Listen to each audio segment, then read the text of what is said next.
cɛna muso denmisɛn fara mɔgɔkɔrɔba ka Mali kɔnɔ ani Mali kɔ kan an ka foli bɛ aw bɛɛ lajɛlen kɛnɛkɛnɛna minnu bɛ kan an suit ni wagati na an b'aw lajɛlen k'a fɔ k'aw sɔgɔlen don aw ka télévision mandi de kan n'o ye Mali kunnafoni.net TV aw bɛ émission min kɛnɛ kan a émission tɔgɔ de ko nous les jeunes komi aw yɛrɛ b'a kalama cogo min na ale émission bɛ tali kɛ fɛn fɛn bɛ jeuneya la ni nafa b'o la ani ni kɔlɔlɔ b'o la ayiwa an filɛlikɛbagaw gɛrɛn sigira dɛ mais bita in ma nɔgɔya dɛ bita in tɛna nɔgɔya dɛ disons bita in bɛna boli an ka réseaux sociaux kow de kan a y'a mɛn ka ɲa dɛ réseaux sociaux ani anw jeunes komi aw yɛrɛ b'a kalama a kow ka ca kow bɛ yen dɛ bon o hokumu kɔnɔ an n'an ka jeunes fila bɛ ɲɔgɔn fɛ yan nɔ komi honneur aux femmes an bɛ taga an kinibolo fɛ an bɛ taa an balimamuso fɛ yen a b'a présenter aw la bonsoir. Bonsoir. Ça va? Ça va. E ka kow kaɲi? Ça va yɛrɛ i ye geji a dan an bɛ ɲɔgɔn bolo sa an b'a kamari ou bien i bɛ se k'i tɔgɔ n'i jamu fɔ an filɛlikɛbagaw ye? Ne tɔgɔ Fanta Jara, étudiante en psychologie et en communication. A kuma ni yɛrɛ ka di sa aw tulo t'a la an ka taga an gauche fɛ an b'a fɔ an balimakɛ k'ale fana k'a présenter aw la. Bon, moi c'est Nouhoum Touré. Nouhoum Touré. Oui, je suis assistant manager à l'établissement African Business School. Nos universités, il m'a assez kɔnɔna la donc ne ye assistant manager ye nɔ. Faamuyali sɔrɔ l'o la hali n'i y'o bɛɛ kɛ kɔni i kɔni b'a kalama k'i tɛna anw bati o. On verra. I tɛna anw bati dɛ. On verra bien. Ayiwa an filɛlikɛbagaw aw yɛrɛ bɔra ka an ka jeunes ka présentation mɛn olu fila de bɛna ɲɔgɔn affronter an kinibolo olu ye contre ye an gauche an ka mɔgɔ ninnu an bɛna minnu fili kɔfɛ olu ye pour ye donc sans plus tarder an bɛ don vif du sujet kɔnɔna la bon an bɛ taga e ka yɔrɔ la fɔlɔ e yɛrɛ bolo sisan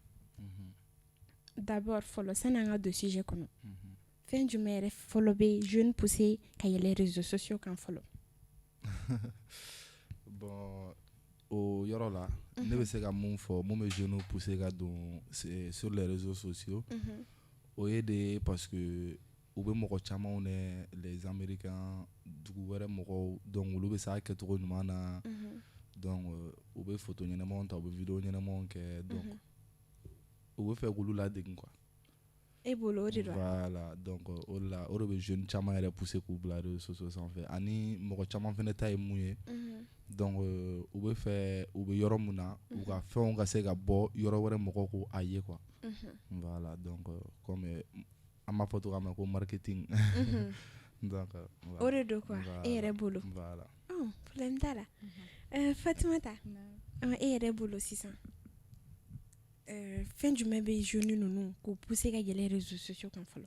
Ne kɔni fɛ n'i y'a ye jeunes bɛ yɛlɛ réseaux sociaux kan c'est dû à la nouvelle génération parce que i b'a dɔn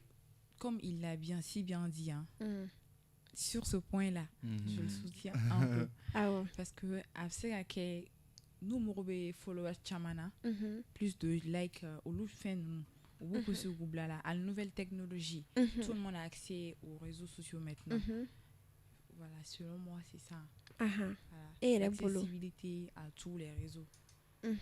c'est ce qui les pousse à intégrer les réseaux sociaux. Ok, problème t'a la donc n'an bɔra yen nɔ an bɛ don vif du sujet yɛrɛ kɔnɔna la aw yɛrɛ b'a kalama sisan n'i ko réseaux sociaux i bɛ fɛn caman fɔ bon fɛn caman bɛ kɛ réseaux sociaux sanfɛ et tout mais ne tɛna n da don a caman na n b'a to aw yɛrɛ k'aw da don a la an bɛ taga halisa an bɛ taa gauche fɛ an b'a fɔ an balimakɛ ye k'a ka da don réseaux sociaux avantage dɔw la. Bon avantage ye mun ye o yɔrɔ la ne bɛ jeunes soutenir parce que avantage yɛrɛ belebeleba yɛrɛ ye yɔrɔ min ye fɔlɔ mɔgɔ camanba de bɛ yen nɔ olu bɛ ka baara sɔrɔ a sanfɛ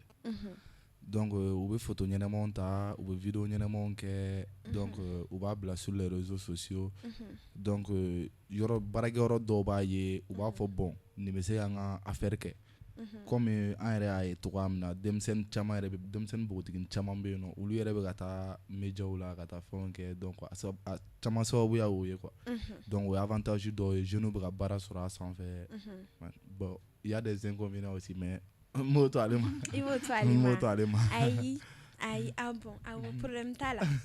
Fatumata e sɔnna ka kuma ma walima n'a sɔrɔ kuma dɔw b'i yɛrɛ bolo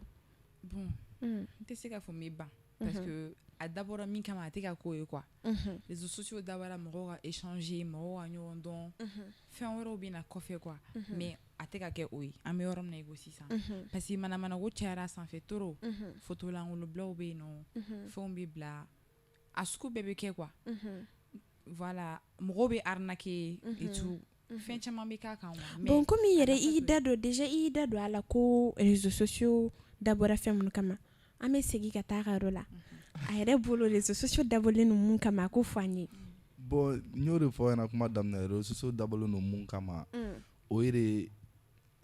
de c'est un moyen de communication aussi quoi donc comme a yɛrɛ y'a fɔ cogoya min na donc e bɛ yan nɔ ne bɛ yɔrɔ wɛrɛ la donc ça nous permet de parler facilement donc a bɛ communication tɛmɛ an ni ɲɔgɔn cɛ facilement parce que e bɛ se ka kɛ ex yɔrɔ la ne bɛ se ka kɛ Mali la yan nɔ donc an bɛ ɲɔgɔn sɔrɔ à travers les réseaux sociaux voilà o fana ye tiɲɛ voilà o kɔrɔ tɛ ko n sɔnna i ka kuma ma n y'a fɔ ko tiɲɛ don n b'a sɔn yɛrɛ ayi ma gagné an ka taga Fatumata e yɛrɛ bolo sisan nɔ réseaux sociaux dabɔlen don mun kama sisan bon selon moi réseaux sociaux kɔni a nana c'est un moyen de communication en fait parce que mɔgɔw bɛ feere k'a kan mɔgɔw bɛ baara yɛrɛ bɛ sɔrɔ a kan mais a tɛ ka taa taabolo kan quoi tɔrɔ ni bɛ k'an faamuya donc sisan nɔ je vais prendre un exemple sisan nɔ dɔw bɛ ka ko dɔ kɛ réseaux sociaux kan u bɛ mɔgɔw photo ta i n'a fɔ célébrité n tɛna mɔgɔ tɔgɔ fɔ quoi ka mɔgɔw photo ta k'a bila u ka page kan comme quoi olu de ye karisa kɛ tan olu de ye karisa kɛ tan wari ɲini sira de don wa or que u ma fosi kɛ u ye dɔw fana bɛ yen u bɛ comment dirais-je même u bɛ fɛn sugu dɔw kɛ u yɛrɛ u bɛ t'u photo ta yɔrɔw la mobiliw kɛrɛfɛ téléphone bɛ minɛ u tɛgɛ la k'u bɛna mɔgɔw b'o jagoya ni ala kɛlɛ kɛ i b'a fɔ ko nin milliardaire dɔ de ma ni tɛ ayi tiɲɛ na ne tɛ se ka fɛn fɔ mɔgɔ ma n'i taara ne yɛrɛ taw lajɛ i b'a fɔ ko ne tɛ bɔ Mali la non mais n'an m'o kɛ an bɛ baara sɔrɔ cogo di n'an m'o kɛ an bɛ baara sɔrɔ cogo di il faut que an k'o de kɛ pour que an ka baara sɔrɔ il faut que an k'o kɛ voilà ayi o ni baara sɔrɔ sira tɛ kelen ye dɛ ayi mon cher o ni baara sɔrɔ sira tɛ kelen parce que il faut que i ka photo ɲɛnamaw de ta ka vidéo dumanw kɛ donc mɔgɔ wɛrɛw k'o ye u b'a fɔ ni ne b'an ka histoire ayi o ni baara sɔrɔ sira tɛ kelen ye ne tɛ ka kuma o contexte kɔnɔ ne ta ye min ye mɔgɔ dɔw bɛ yen nɔ hali musow yɛrɛ b'a kɛ u bɛ titre dɔ dɔw yɛrɛ la ka sɔrɔ o tɛ quoi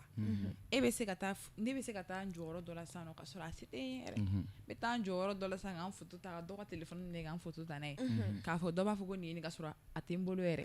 voilà surtout fɛn application minnu bɔlen don e fɛn ɲumanbaw bɛ yen nɔ sisan filtre mana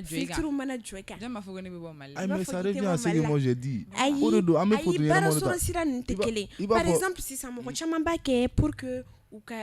ka fɛn sɔrɔ relation ko ninnu genre ka mɔgɔw attirer ka na u kan en fait par exemple ne bɛ n photo ɲumanba in ta k'o bila sisan ni fresh dɔ mana ne ye sisan nɔ o tɛna fɔ ko ala non n bɛ taga kuma nin fɛ k'a sɔrɔ n'i ye ɲɛ yɛrɛ la n bɛ boli o b'a la hali bi ou bien Fatim o tɛ mais hali bi ne yɛrɛ ye ne ko an caman bɛ yen elles se font arnaquer elles se font arnaquer par les mecs u bɛ na dɔrɔn u b'i nɛgɛ u b'a f'i ye karisa i bɛ tantɔ i ko diyara n ye tout discussion mana daminɛ quoi bon i yɛrɛ bɛ fɛn kuma ji diyan dɔrɔn donc u bɛ na u b'a f'i ɲɛna i ka numéro ni ka fɛnw diyan nɔ numéro ni fɛnw bɛ di an mana taa yɔrɔ wɛrɛ kan i photo sexy dɔ ci ma photo bɛ ci photo mana ci photo sexy ci ma photo sexy bɛ ci ko n'i ma u bɛ tila k'i n t'a dɔn u b'i arnaquer de n'i ma wari tɔ sara an b'i ka photo publier o kun mais bon déjà ayi mais hali n'o kɛra dɔw bɛ photo publier dɛ an ye photo caman kɛ awɔ o faden de bɛ kɛ a mais o de don parce que n'i y'a ye e yɛrɛ fana mais mun na o bɛ kɛ réseaux sociaux kan est-ce que a kɛyɔrɔ de don n'i y'a ye e yɛrɛ y'i ka photo ci ne ma fɔlɔ est-ce que a kɛyɔrɔ tɛ o n'i y'a ye e yɛrɛ y'i ka photo ci ne ma fɔlɔ parce que e ye ne ye état ɲɛnama de la sinon n'o y'a sɔrɔ ni ne tun bɛ to ka fini farafaralen don ka photo lankolon ta ka fɛnw ta ne bɛ fɛ ne b'a ɲini ka kuma e fɛ dɛ tu vas pas me parler k'a f'i ɲɛna karisa e bɛ u b'i ɲininka i ka niveau d'étude ninnu ni fɛn ninnu na quoi bon ne filɛ ne bɛ stage la nin yɔrɔ in na dɛ si tu veux vraiment ka fɛn dɔ exercer moi je peux t'aider i bɛ na a bɛ kuma caya dɔrɔn a b'a fɔ ɲɛna i ka numéro di yan nɔ an ka agent commercial filɛ nin ye i b'i ka numéro di tu passes quelques nuits avec lui i bɛ baara sɔrɔ est-ce que o ka ɲi mais o y'a kɛ yɔrɔ ya voilà donc o mɔgɔ na fɛn dabɔra e yɛrɛ ko baara sɔrɔ voilà bon o mɔgɔ na sugu bɛ yen nɔ bon ne kan bɛ mɔgɔ minnu ma ne bɛ mɔgɔ minnu défend o de ye minnu ka connexion yɛrɛ kun ye de pour que ka voilà bɛɛ n'i ka avis de don voilà donc ne b'olu mɔgɔ ninnu de kɔ parce que n'an ko k'an bɛna taa n'o fana ye ne bɛ taa en fait an ko de ko sisan minnu b'u photo ɲuman n'u ta photo sexy n'u k'u ta k'olu bila yen sisan e ko baara sɔrɔ an ko o bɛɛ de tɛ baara sɔrɔ yan en fait ne exemple ta n yɛrɛ kan ko ne bɛ n labɛn sisan nɔ ka snap dumaniw kɛ k'olu bila ka taga mais tiɲɛ de don Fatim ni fresh dɔ mana ne sisan nɔ ka ne écrit et tout o tɛ baara sɔrɔ ye o tɛ baara sɔrɔ o nana fɛn wɛrɛ de kama o tɛ baara sɔrɔ ye n y'a fɔ téléspectateur yɔrɔ dɔ la n y'a fɔ ko ka sɔrɔ n'i nana najɛ yɛrɛ la ko maɲi tiɲɛ tɛ dɛ ne yɛrɛ maquillé cɛ ka jugu ka tɛmɛ maquillé bali kan tiɲɛ Fatim tiɲɛ don dɛ ayiwa a bɛɛ tɛ baara sɔrɔ sira ye quoi mais ne bɛ mun fɔ ɲɛna parce que e y'a fɔ kuma daminɛ la ko non k'e bɛ photo sexy ta ko wala ko fresh dɔ ma ne ye e y'a dabɔ fresh de kama bon ne bɛ comme ne bɛ k'o fɔ ɲɛna cogoya min na ne bɛ ka mɔgɔw de défend mɔgɔ minnu bɛ réseaux sociaux sanfɛ c'est-à-dire u bɛ ka ko ɲɛnamaw kɛ u bɛ ka baaraw sɔrɔ a la jeune camanba de b'u ka wari sɔrɔ e yɛrɛ b'a dɔn a ka dɔgɔn ni mɔgɔ minnu bɛ réseaux sociaux sanfɛ sisan nɔ ni intention ɲuman b'u la a ka dɔgɔn ni sinon a ma fɔ k'a tɛ yen nɔ ou bien comme hali n'o y'a sɔrɔ ni mɔgɔ fana nan'i ma pour que i ka a tigi yɛrɛ bila intention ɲɛnamaw sanfɛ o bɛɛ bɛ dépend e yɛrɛ de fana la dɛ parce que mɔgɔ min ko e ma a kuma n'e fɛ a k'i ma k'i ka fɛn coordonnées fɛn u ka photo ci a ma donc e yɛrɛ e bɛ cogoya min na bi i ye hijabuni don ka fɛnw kɛ ka photo ci a ma ten cogo na donc a b'i minɛ ten cogo de la quoi mais n'a ko k'e ka photo ci ale ma sisan nɔ e bɛ taa chez les regards don comme a b'a fɔ cogoya min na chez les regards don e b'o don ka to k'i kɔsi ka to ka snapuniw kɛ tu montres tes formes donc hali n'o y'a sɔrɔ ni ko ɲɛnama a bɛ fɛ ka ko ɲɛnama tɛmɛ n'i ye donc i b'a ye o yɔrɔ la a bɛ gâcher quoi a bɛ tiɲɛ c'est vrai sur ce point je te soutiens un petit peu ou bien Fatim a tɛ dɛmɛ a fɛ mais nin yɔrɔ n'a il a raison donc an b'a fɔ an ka musomaninw ɲɛna k'u ka u fɛnɛ ka sabali n'i y'a ye cɛmanin ninnu cɛ ninnu n'i y'a ye u bɛ na u nɔfɛ karisa i yan ci ma karisa kɛ tan a bɛ dépend i yɛrɛ de la donc genre mɔgɔ bɛ se ka yɛlɛ réseaux sociaux kan i ka koninw kɛ ka bɔ ka sɔrɔ olu si ma kɛ en fait parce que an y'a ye k'a fɔ sisan o ko ninnu de cayara quoi bon mɔgɔw bɛ mɔgɔw lamaloya et tout i photo bɛ taga yɔrɔw la dɔw bɛ yen nɔ n'i y'a mɛn kɛlɛkɛlɛba nana fɛn o b'a fɔ cogo di n'i y'a mɛn ji bɔnna a sigira de donc an b'a fɔ an ka musomaninw ɲɛna ko u fɛnɛ ka sabali dɔɔni ou bien Fatim voilà donc Fatim an tɛ taa inconvénient ninnu na voilà i ka inconvénient dɔɔni fɔ an ye tan bon c'est vrai an ye caman fɔ mais an ka don a yɛrɛ kɔnɔ ou bien ok problème t'a la sisan an bɛ yɔrɔ min na i ko sisan nɔ jeune caman bɛ yen nɔ bon u ka vie yɛrɛ bɛɛ bɛnnen bɛ nin ma n'i y'a ta k'a lajɛ mun yɛrɛ b'u pousser ka nin bila nin na chômage de don jusqu'à i bɛ se ka dɛsɛ baara la cogo di fo ka taa i sigi réseaux sociaux ka mɔgɔw arnaquer k'u ka wari di e ma dɔw yɛrɛ bɛ yen nɔ maliyɛnw hali ni Mali dɔrɔn tɛ quoi je parle en général sisan dɔw yɛrɛ b'a kɛ mɔgɔ la i bɛ na o bɛ kuma i fɛ bon ne filɛ ne bɛ yan nɔ ordinateur ni fɛn dɔw feereta bɛ ne bolo n bɛ nin pays in na donc il suffit que n bɛ numéro dɔ ci i ma i bɛ wari hakɛ dɔ ci nin numéro la comme ça koli bɛ na i ma directement o k'a ye dɔ sɔrɔ n b'a tigi dɔn quoi mais n tɛ mɔgɔ tɔgɔ fɔ i m'a ye donc o ko sugu ninnu a man ɲi quoi n'i y'a ye ne kɔni y'o de fɔ n'i y'a ye c'est le chômage qui pousse les jeunes à agir ainsi voilà donc o ye inconvénient dɔ ye tu as raison dɔ fɛnɛ b'a la ni bɛɛ me ka n ka photo ko in na halisa e mana photo dɔ bila fo k'i sa a image tɛ bɔ mɔgɔw kɔnɔ parce que image tɛ tunu o ye tiɲɛ a tɛ tunu donc a bɛ se ka kɛ tu vas nuire à l'identité de la personne fo k'a sa a tɛ fɛn quoi togo togo hali ni mɔgɔ m'a fɔ a ye a bɛ kɛ mɔgɔw kɔnɔ o ye tiɲɛ donc an b'a fɔ an filɛlikɛbagaw ye ko hali n'a sɔrɔ u bɛ fɛ ka photo publier u k'u miiri parce que a bɛ se ka kɛ don dɔ la u bɛ avis wɛrɛ bɛ k'u la mun ni nin tɛ kelen ye pour ne pas que u ka regretter u ka photo bilata u k'u miiri a la u k'a lajɛ ka ɲa sani u k'a bila pour ne pas que don dɔ la u k'a regretter tutu photo dun comme i y'a fɔ cogo min na a tɛ se ka tunu tuguni donc Nuhum i yɛrɛ bɔra ka Fatimi ka kuma lamɛn donc est-ce que enfin n'i bɛ fɛ ka dɔɔni fɔ a ma de ou bien i sɔnna n'a ka kuma ye bon comme ko in yɛrɛ bɛ yɔrɔ min na est ce que ne n'ale yɛrɛ tɛ ka kuma an bɛɛ tɛ point de vue kelen na parce que c'est à dire ale bɛ ka mun fɔ arnaque ni fɛn ninnu bon hali olu yɛrɛ la bon mɔgɔ caman bɛ yen nɔ c'est à dire n'i bɛ fɛ ka vie karaba de olu ko caman bɛ yen nɔ bon mɔgɔ caman t'a o de ye quoi parce que i yɛrɛ b'a kalama sans jeune ninnu filɛ nin wari teliman dɔrɔn voilà hali ni baara tɛ yen nɔ bon an ka so ma c'est à dire an ka don jɛlenya da fɛ quoi donc mɔgɔ caman bɛ yen nɔ baara tɛ yen nɔ u b'a fɔ ko f'olu ka hali n'o y'a sɔrɔ ni mɔgɔ dɔ nana ni hakilina kolon ye donc u t'a ɲɛɲini bilen k'a dɔn quoi donc fɛn o fɛn bɛ kɛ pour que ka wari sɔrɔ u b'o kɛ voilà bon o b'a la bon ne bolo fɛnɛ fɛn fɛnɛ b'a la parce que sisan nɔ ni e ye ne terimuso ye sisan nɔ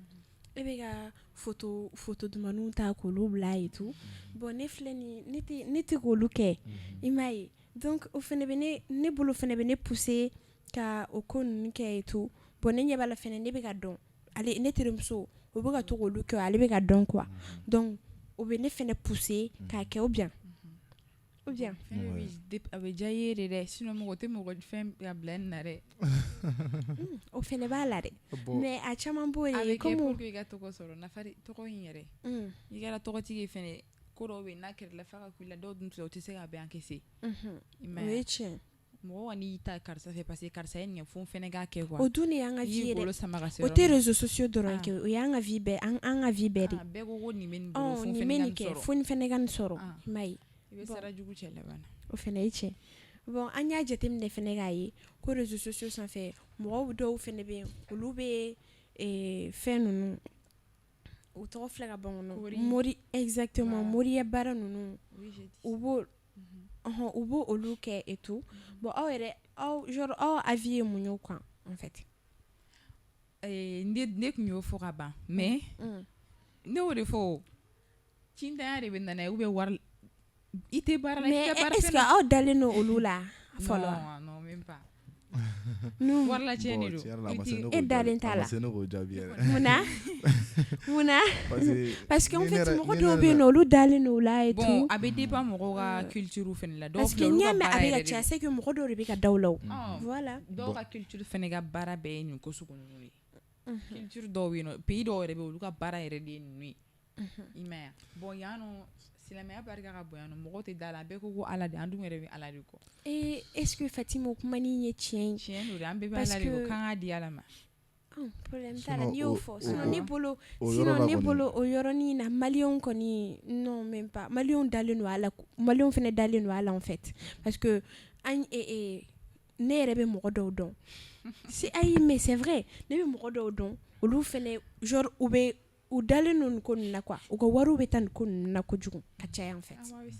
bon comme bɛɛ n'i ka vie don bɛɛ n'i ka vie don parce que o yɔrɔ la kɔni o kuma ninnu bon a tɛ ne intéressé kosɛbɛ ten quoi parce que bɛɛ n'i ka vie don quoi mais c'est que ne bɛ mun fɔ mɔgɔw ɲɛna o ye de bɛɛ ka segin kɔ quoi an ka taa ɲini k'a dɔn diinɛ yɛrɛ bɛ mun fɔ mais ni i bɛ diinɛ o diinɛ la voilà taa ɲini k'a lajɛ o diinɛ bɛ mun fɔ quoi ok problème t'a la comme o fɛnɛ ye débat wɛrɛ ye an bɛ bɔ an bɛna an ka réseaux sociaux sanfɛ en fait bon e yɛrɛ i kumara baara sɔrɔ ko ninnu kan bon an y'a jateminɛ fɛnɛ k'a fɔ ko hali e bɛ k'o baara sɔrɔ ko minnu fɛnɛ fɔ olu fɛnɛ c'est pas clair mɔgɔ dɔw filɛ u bɛ offre d'emploi bila fan bɛɛ fɛ ka mɔgɔw attirer pour que ka mɔgɔw arnaquer ou bien bon ne kuma n'o yɔrɔ kan ne ko i ma n ko o yɔrɔ ninnu na c'est-à-dire jeune bɛ fɛ ka wari sɔrɔ teliya la sinon e bɛ fɛ ka référence kɛ mun na ne kan t'o ma i b'a fɔ dɔw bɛ yen nɔ hali o don o y'a message ci ne ma quelqu'un m'a envoyé sur WhatsApp a ye a fɛn ci ne ma ko ne ka don a kɔnɔna la donc n'i donna a kɔnɔ n'i inscrit donc u bɛ fɛn caman fɔ i ɲɛna donc n'i y'o suit u bɛ taa u bɛ wari d'i ma bon comme ne ni dɔ delila ka a baro kɛ ne ko a ma n ko bon n ko n'a cir'i ma n ko comme wari de ka d'an ye bi n'a cir'i ma i b'a essayer donc n'i y'a ye n'a taara ni yɔrɔ dɔ la n'a man di ye dɔrɔn i bɛ segin kɔ parce que ne yɛrɛ kelen k'a essayer a taara ni ne yɔrɔ dɔ la ko premier bet donc c'est des jeux de paris quoi donc olu jeunes dun filɛ nin a tɛ ne intéressé wa a ma deli ka ne intéressé donc ne y'a ye ne ye premier bet sɛbɛnnen dɔrɔn ne seginna n kɔ. Ah bon, ali don dɔ la ne yɛrɛ tiɲɛna pour la petite histoire a don o sɔrɔ ne tun bɛ Instagram ne kan en fait bon dɔ bɛ yen nɔ den dɔ bɛ yen a tɔgɔ ko Sara Frezo non franchement je suis très fan de cette fille bon après bon ne y'a ka photo dɔ ye ne y'a ka photo commenter n t'a dɔn dɔ de bɛ a ka compte piratelen don dɔ de bolo o tigi ye message ci ne ma ko komi ne pere de ye Sara Frezo ko mɔgɔ caman ye a ka photo commenter que mais ko komi ne de choisira quoi ko iPhone o sɔrɔ iPhone 11 de bɔlen kun do fɔlɔ ko iPhone 11 bɛna di ne ma en fait ko komi ne de ye a fɛn quoi mais comme ne ko genre ne dalen tɛ ko ninnu na ne ko ahan n ko f'u bɛ iPhone tɔgɔ fɔ ne ye couleur fɔ ne ye ko ne ka blanc or walima o ye couleur de tɔgɔ fɔ ne ma da la quoi mais après ne or ta quoi bon genre n t'a dɔn fɛn un instant espoir dɔ nana ne la quoi en fait parce que ne n'a tigi tun bɛ ka ne n'a tigi discutera yɛrɛ a ko bɛɛ kan espoir bɛɛ di ne ma mais ne ɲɛ b'a la a balila ka a sina ka bali ka kuma dabila ne fɛ ten ne dusu ne genre n t'a dɔn ne kulela de en fait ka espoir ni di ne ma han ka sɔrɔ ka nin ko sugu kɛ ne la non mais ne choquera trop en fait a y'o de kɛ ne la mais bon an n'a ɲɔgɔnna caman ni bɛ kɛ mɔgɔ caman na en fait nin diyara e ye cogoya min na a bɛ kɛ ten tɔ de kuma dɔ la avant que ni mɔgɔ yɛrɛ e ni mɔgɔ bɛ don communication na dɔrɔn e bɛ bali ka confiance ta dɔrɔn k'a d'a tigi kan bon i bɛ to k'i sigi de k'i miiri quoi il faut réfléchir hali n'a sɔrɔ ni mɔgɔ min sa ci ma tu as été choisi i bɛ sigi de k'a lajɛ kana girin ka jaabili ninnu kɛ ten tɔ i bɛ sigi de ka parce que a yɔrɔ la a mana kɛ mɔgɔ o mɔgɔ ye a bɛ diya i ye hali ne yɛrɛ n'i y'a ci ne ma ni ne a bɛ diya ne ye parce que n b'a fɔ ko non ne ka diɲɛlatigɛ ɲɛli bɛ sababuya bɛ se ka bɔ yɔrɔ de voilà k'a b'o de kɛ mɔgɔ la donc o bɛɛ ye avantage ye o bɛɛ ye avantage ye sɔnni ma donc ne b'a fɔ ko ne ka diɲɛlatigɛ ɲɛtɔla don donc ne bɛ sin ka n ka confiance bɛɛ ta ne b'a d'a kan bon pour que ne tɛ n sigi quelques instants k'a lajɛ ne ni nin tɛ ɲɔgɔn dɔn bon nin bɛ yɔrɔ min na a mana kɛ cogo o cogo ani mɔgɔ kɔni bɛ ɲɔgɔn kan yen nɔ pour que a t'olu dɛmɛ parce que ni dɛmɛ kɛra ten tɔ k'a daminɛ kɛrɛfɛ donc a bɛ kɛ ten tɔ a bɛ na voilà a bɛ bonya quoi donc i b'i sigi dɔrɔn i b'olu lajɛ dɔrɔn donc i b'i ka réponse ye quoi o fana ye tiɲɛ ye voilà après bon an b'a fɔ an ka minnu bɛ ka nin ko ninnu kɛ u ka sabali dɛ parce que ni crise cardiaque tun bɛ na ne minɛ o bɛ na ne ɲinɛ yɔrɔ yɔrɔ n b'a dɔn o bɛ na mɔgɔ caman minɛ o yɔrɔ la bon e kɔni sauvera aw tiɲɛna n sauvera et tout donc Fatim an y'a jateminɛ ka fɔ sisan bon réseaux sociaux wɛrɛw bɛ yen quoi en fait mun ni an bɛ ka nin ko ninnu fɔ mun n'u fana tɛ kelen olu réseaux sociaux ye fɛn de rencontre ninnu site de rencontre ninnu bon e bɛ se k'i da don o fana la ka dɔɔni fɔ n ye. Oui, chaîne dɔ bɛ yen MTV u bɛ to ka n t'a dɔn MTV de wa u bɛ émission dɔ bɔ ko fausse identité voilà n'i y'a ta k'a lajɛ jusqu'à ce que u b'u tigi démasquer u b'a fɛn quoi u bɛ recherche kɛ jusqu'à ce que u t'u tigi démasquer k'a lajɛ mɔgɔ sugu min don a bɛɛ y'o ko kelen don u ka sabali dɔrɔn wa nafa de tɛ nin ko sugu ninnu na donc u bɛ ka essayer ka mɔgɔw bila ko dɔw la quoi u bɛ se ka taa jeu musomanin minnu bɛ localité kelen yɛrɛ la siɲɛ kelen n'a fɔ musomanin 3 localité kelen donc u mana bon an musow filɛ an tɛ se ko dogo la n'a dɔrɔn n terimuso a bɛ tan a bɛ tan to an b'a fɔ ɲɔgɔn ye kuma bɛ taa ten tɔ de kan juste donc an bɛ t'o fɔ tigilamɔgɔ ɲɛna e bɛ karisa dɔn karisa ni ne teri ye donc recherche ni fɛnw bɛna daminɛ ten to k'o tigi ka démasquer disons et dun e yɛrɛ hakilina min y'o kan. Bon o yɔrɔ la kɔni n'i ko ko site de rencontre kɔni bon olu fɛn ninnu tile kelen ma deli ka ne intéressé. Bon ne ma deli ka taa ko site de rencontre filɛ nin ye ka taa et pourtant site de rencontre ninnu dɔ ye tiɲɛ a caman ye tiɲɛ awa dɔw bɛ se ka aboutir parce que don dɔ la en fait ne curiosité de tun bɛ ne fɛnɛ la et tout sérieusement du coup a site ne tun b'a kan juste par curiosité quoi mais dɔ de nana kuma ne fɛ en fait a tigi nana kuma ne fɛ et tout bon pour que moi j'avais rien à faire au wagati na ne tun tɛ ka foyi kɛ quoi donc ne continuerai ka kuma a tigi fɛ an tun bɛ ka baro ni fɛnw kɛ mais juste ne bɛ kɛ passe-temps de mais après a tigi y'a ka yɔrɔ expliquer ne ye tout ka ale bɛ yɔrɔ minnu na ye tout mais o bɛɛ la ne ma da la ye tout mais don dɔ la a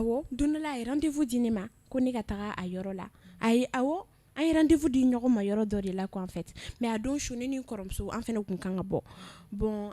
ne ko k'a ka na o yɔrɔ la quoi parce que ne ma da la en fait i m'a ye déjà ne ni n kɔrɔmuso bɛna taa yɔrɔ dɔ la ne fɛnɛ ne ko k'a ka na yen yɔrɔ la quoi en fait mais a tigi taara